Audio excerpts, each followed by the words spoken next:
Hello everyone, numerical है।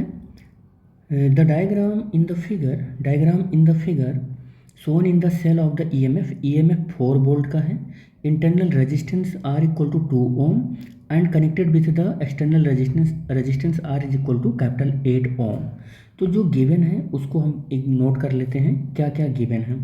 तो ई की वैल्यू जो गिवन है वो 4 वोल्ट है और स्मॉल आर की वैल्यू 2 ओम है।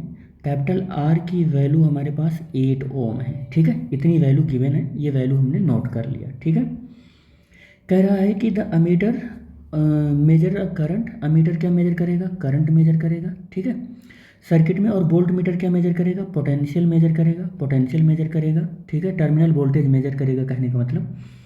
तो what will be the reading of ammeter? Ammeter की रीडिंग क्या है ये कैलकुलेट करो। वोल्ट मीटर की रीडिंग क्या है ये कैलकुलेट करो। लेकिन कब कैलकुलेट करना है? जब की ओपन है। अगर की ओपन है, ओपन का मतलब क्या हुआ? ओपन का मतलब ये हुआ कि स्विच जो है वो ऑफ है।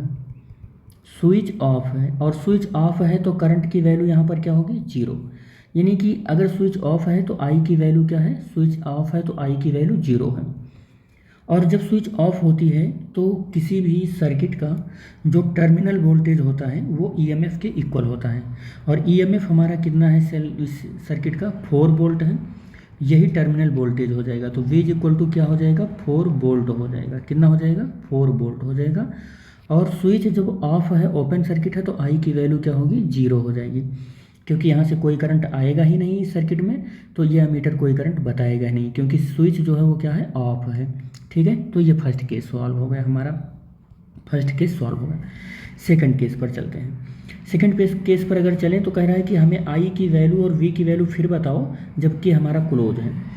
स्विच क्लोज होने का मतलब क्या होता है कि वो कंडीशन हमारी सर्किट की ऑन की कंडीशन है। ऑन की कंडीशन है तो current I is equal to कितना हो जाएगा? E upon to net resistance. और नेट रेजिस्टेंस सर्किट में कैपिटल आर है और स्मॉल आर है, इंटरनल रेजिस्टेंस है। तो I इज इक्वल टू ये फार्मूला होता है। EMF यहाँ पर 4 वोल्ट का गिवन है और कैपिटल R की वैल्यू ये 8 ओम है और स्मॉल r की वैल्यू 2 ओम है। तो 4/10 हो जाएगा और I की वैल्यू 0.4 एम्पियर हो जाएगा। I की वैल्यू इतना हो जाएगा। यानी कि यहाँ पर जो एमीटर अब बताएगा ऑन की कंडीशन में, सर्किट के ऑन की कंडीशन में 0.4 एम्पियर का करंट फ्लो होएगा। और वोल्ट मीटर कितना बताएगा? तो देखो पूरे सर्किट में पोटेंशियल 4 वोल्ट का है, लेकिन यहाँ पर ड्रॉप, पोटेंशियल का ड्रॉप कैलकुलेट कर लो आप। तो पोटेंशियल का ड्रॉप अगर आप कैलकुलेट करोगे तो small v is equal to i और स्मॉल r हो जाएगा। I की वैल्यू हमें मालूम चल गई है, कितना है? 0.4 वोल्ट है।